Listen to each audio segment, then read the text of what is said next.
पूरा जीवन एक ऊर्जा है, एक ऐसी ऊर्जा जो अदृश्य है, दिखाई नहीं देती है, मगर उस ऊर्जा के जरिए ही ये संपूर्ण संसार चल रहा है, ये जीवन चल रहा है। अब इस भौतिक स्थूल शरीर में हम उस ऊर्जा को प्राण या आत्मा के नाम से जानते हैं, पहचानते हैं या समझते हैं। पूरे शरीर में आत्मा का निवास कहाँ पर है, अगर इस बात की वास्तविक व्याख्या की जाए तो ये ठीक उसी तरीके से है जैसे कि किसी बिजली के वायर में बिजली कहाँ पर है, करंट कहाँ पर है। यानी कि पूरे वायर में बिजली का, करंट का प्रवाह सदैव विद्यमान है और वो अदृश्य रूप में है, दिखाई नहीं देता है। अगर हम ये तय करें कि उस वायर में बिजली या करंट कहाँ पर है, तो आप विशेष रूप से किसी स्थान विशेष के रूप में उसे परिभाषित नहीं कर सकते कि यहाँ पर ही केवल बिजली का करंट है। अगर उस वायर के जरिए बिजली का प्रवाह उस पूरे वायर में प्रवाहित हो रहा है तो वो हर जगह है, सब जगह है जहाँ पर वायर फैला हुआ है और जहाँ से वायर जुड़ा हुआ है। तो ठीक उसी तरीके से उस वायर के रूप में हमारा ये शरीर है और इस शरीर में जैसे हम शरीर के अंगों के रूप में, स्थूल अंगों के रूप में हम ये देखते हैं कि हमारी आंखें यहाँ पर है, हमारा नाक यहाँ पर है, हमारा मुंह यहाँ पर है, हमारा गला यहाँ पर है। तो हम एक स्थान या क्षेत्र विशेष के रूप में ये परिभाषित कर सकते हैं कि यहाँ पर ये चीज़ है, ये वस्तु है, ये अंग है जिसे हम इस नाम से जानते हैं। लेकिन शरीर में जो ऊर्जा बह रही है या जिसके जरिए हम सोचते हैं, समझते हैं, विचार करते हैं, हम सकारात्मक या नकारात्मक ऊर्जाओं में बहते हैं या सांसारिक, व्यावसायिक, पारिवारिक जीवन में हम शरीर के माध्यम से जो भी कर्म करते हैं, तो ये तमाम तरह के वाणी, विचार, व्यवहार और कर्म हम उस ऊर्जा शक्ति के माध्यम से ही करते हैं। अब ये ऊर्जा शक्ति का निर्माण कैसे होता है? ऊर्जा तो आपके अंदर रहेगी ही रहेगी। अगर सकारात्मक ऊर्जा रहेगी या नकारात्मक ऊर्जा रहेगी, लेकिन ऊर्जा सदैव रहेगी। इस बात को हम इस तरीके से भी समझ सकते हैं कि जैसे इस धरती पर उजाला नहीं रहेगा तो अंधेरा होगा और अंधेरा नहीं रहेगा तो उजाला होगा। यानी कि या तो उजाला रहेगा या अंधेरा रहेगा, या थोड़ा बहुत उजाला रहेगा तो थोड़ा बहुत अंधेरा रहेगा, थोड़ा बहुत अंधेरा रहेगा तो थोड़ा बहुत उजाला रहेगा। यानी कि उजाला और अंधेरा दोनों ही रहेगा। उजाले का ना होना ही अंधेरे का होना है और अंधेरे का ना होना ही उजाले का होना है। तो ठीक उसी तरीके से हमारे शरीर में, हमारे जीवन में दो ऊर्जाओं का प्रवाह सदैव लगातार विद्यमान है और प्रवाहित हो रहा है। अब ये ऊर्जा किस व्यक्ति में कैसी है और कौन सी ऊर्जा का रूपांतरण कहाँ पर हो रहा है, कैसे हो रहा है, वो उस व्यक्ति की वृत्ति, अंतःकरण की, चित्त की वृत्ति और अंतःकरण पर निर्भर करता है। यानी कि एक सात्विक, सतोगुणी, सज्जन और अच्छी वृत्ति का जो आदमी है वो अच्छे कर्मों की ओर चला जाएगा।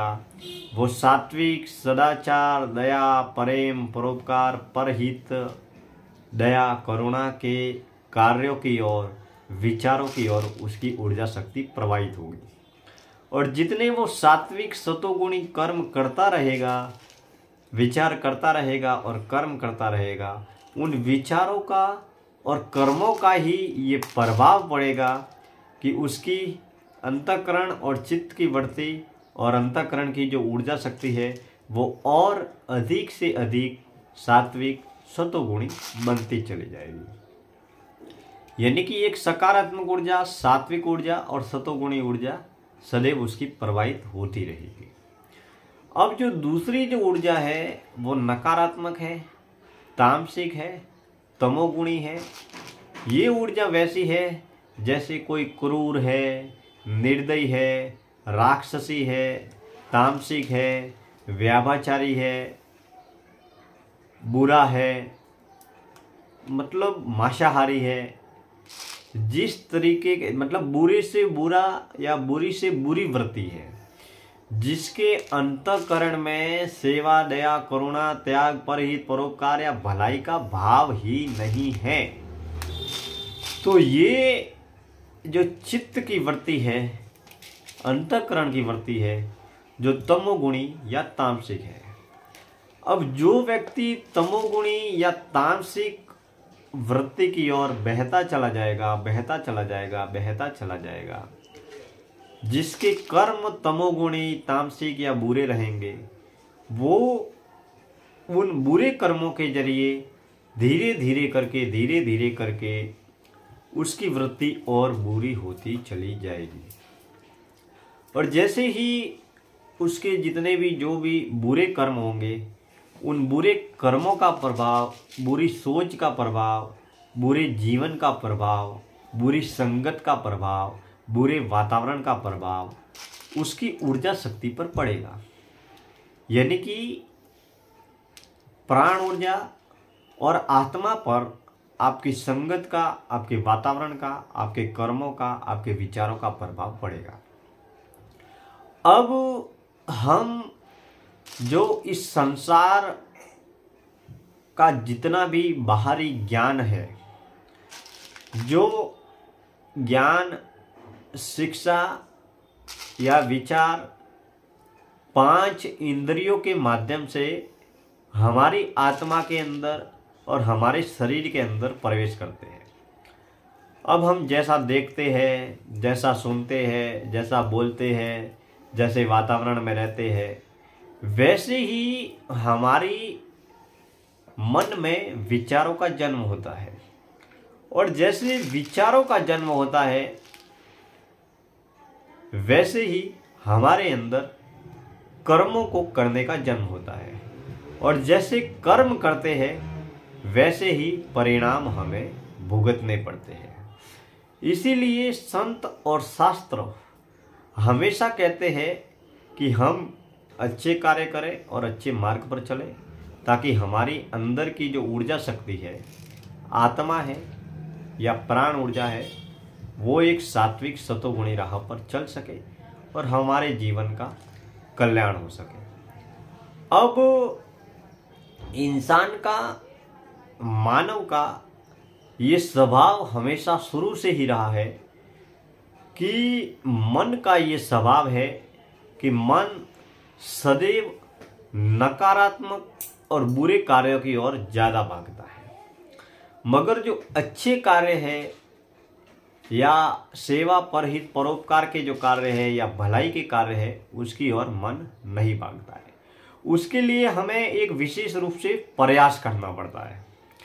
जैसे मान लीजिए कि आपको घंटे 2 घंटे 3 घंटे की फिल्म देखनी है, तो आप 3 घंटे की फिल्म आराम से सहजता से सरलता से देख लेंगे और ऐसा लगेगा कि जैसे मतलब 5 मिनट या 10 मिनट भी नहीं हुए हैं। लेकिन जब आपको कोई अच्छा कार्य करना होता है या किसी अच्छे कार्य में मन लगाना होता है तो आप नहीं लगा पाते। तो मन सदैव बुरे कर्मों की ओर, बुरे विचारों की ओर सदैव भागता है। लेकिन हम जब अपने अच्छे वातावरण के जरिए, संतों की संगत के जरिए, सत साहित्य के अध्ययन के जरिए और साधना के जरिए, सात्विक वातावरण के जरिए हम इस मन की ऊर्जा शक्ति को, इस प्राण शक्ति को या आत्मा रूपी शक्ति को सदैव सात्विक और सकारात्मक दिशा में मोड़ने का प्रयास करते हैं। मगर जो ऊर्जा शक्ति है वो कभी भी कहीं भी किसी भी रूप में नष्ट नहीं होती, उसका केवल रूपांतरण होता है। वो भले ही स्थूल ऊर्जा शक्ति हो या सूक्ष्म ऊर्जा शक्ति हो। यानी कि शरीर शमशान में जलकर राख हो जाता है, शरीर शमशान में जलकर राख हो जाता है और जो ऊर्जा शक्ति है या आत्मा है वो दूसरा शरीर धारण करके वापस इस पृथ्वी पर आती है। अब इसी बात को हम स्थूल रूप से समझें तो स्थूल रूप में हम जो भी भोजन ग्रहण करते हैं, अब उस ऊर्जा शक्ति का नाम क्या है? भोजन है। भोजन में रोटी, सब्जी, दाल, चावल, फल, फ्रूट जो भी है। अब जो भी भोजन हम ग्रहण कर रहे हैं उससे हमारे इन पंच तत्वों के शरीर का निर्माण हुआ है। अब आप बालों को देखिए, आँखों को देखिए, गाल को देखिए, चमड़ी को देखिए, शरीर को देखिए, हड्डियों को देखिए, खून को देखिए, लार को देखिए, यानी कि पूरे शरीर के समस्त अंगों को देखिए। इसका निर्माण किससे हुआ? भोजन से हुआ। अब ये जिस भोजन को हम ग्रहण करते हैं उसके जरिए ही इस शरीर का निर्माण हुआ।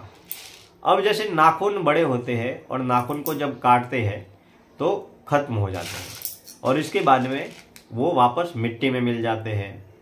तो इस तरीके से स्थूल हो या सूक्ष्म हो, ऊर्जा शक्ति का रूपांतरण होता है अलग अलग दिशाओं में, अलग अलग दशाओं में, जिससे ये संसार सदैव चलता रहा है।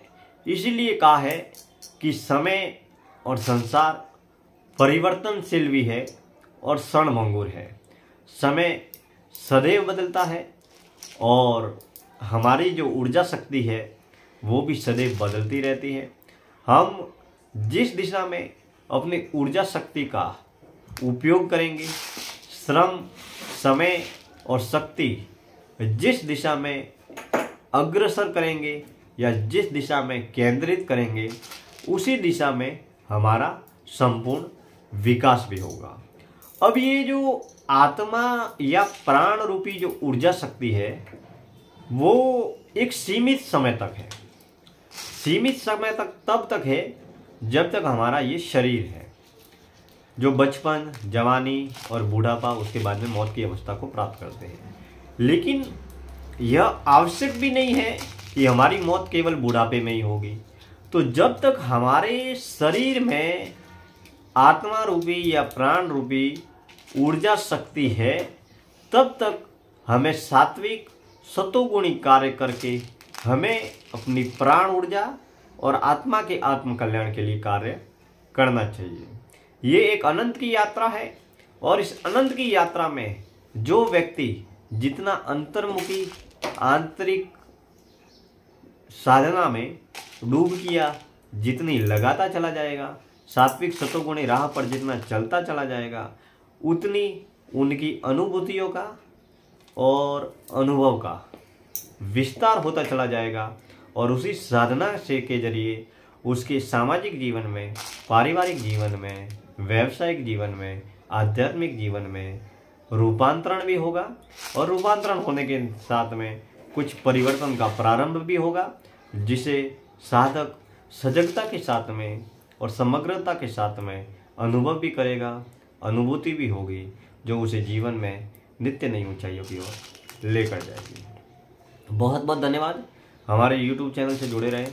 हम ऐसे तमाम विषयों को लेकर मौलिक रचनात्मक चिंतन करते रहेंगे और अगले विषय में मैं विशेष रूप से जो चिंतन करूंगा वो है देश और दुनिया के जाने पहचाने महान विद्वान आध्यात्मिक साधक, ध्यान योगी साधक जे कृष्णमूर्ति, जिनको हमने पढ़ना, समझना और कुछ प्रयासों से उनकी राह पर चलने का जो प्रयास किया, तो जे कृष्णमूर्ति के विचारों पर हम यानी कि मैं उनके विचारों को कहाँ तक कितना समझ पाया हूँ, इस विषय में मैं विस्तार से आपको इस वीडियो के माध्यम से चर्चा करूँगा। और जे कृष्णमूर्ति की आध्यात्मिक विचारधारा और उनका चिंतन, उनकी अध्ययन, उनका मनन, उनका चिंतन मतलब सबसे अलग है, जो एक नई दिशा, नई जागरूकता, नई प्रेरणा की ओर हमारी आत्मा और हमारी ऊर्जा शक्ति को प्रेरित करता है। आप सभी का बहुत बहुत धन्यवाद। हमारे YouTube चैनल से जुड़े रहें और आपकी सलाह, सुझाव, विचारों का हम तहे दिल से स्वागत करते हैं। आप हमारे YouTube चैनल को सब्सक्राइब भी जरूर करें ताकि हम विचारों की इस चिंतन यात्रा से सदैव जुड़े रहें और विचारों का आदान प्रदान करते रहें। मैं दिनेश्वर माली, मुंबई, आप सभी का तहे दिल से हार्दिक आभार व्यक्त करता हूँ। धन्यवाद। ईश्वर की कृपा दृष्टि आप पर बनी रहे। धन्यवाद।